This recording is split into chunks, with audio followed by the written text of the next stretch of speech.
Для чего же нужен запас по солнечным панелям? У меня установлено 17,5 киловатт на 8-киловаттную Дею и на 2-киловаттный Солис. Давайте выйдем на улицу, я вам покажу, какое сейчас небо. Небо сейчас вот такое вот.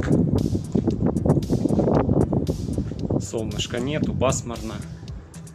На улице минус 14 градусов.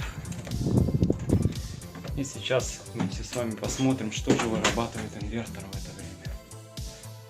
А инвертор вырабатывает 1500 Вт, чуть больше. Нагрузка на доме 1330 Вт, 220 Вт идет на зарядку. Сейчас работает тепловой насос, холодильник и роутер. Как видите, света нет.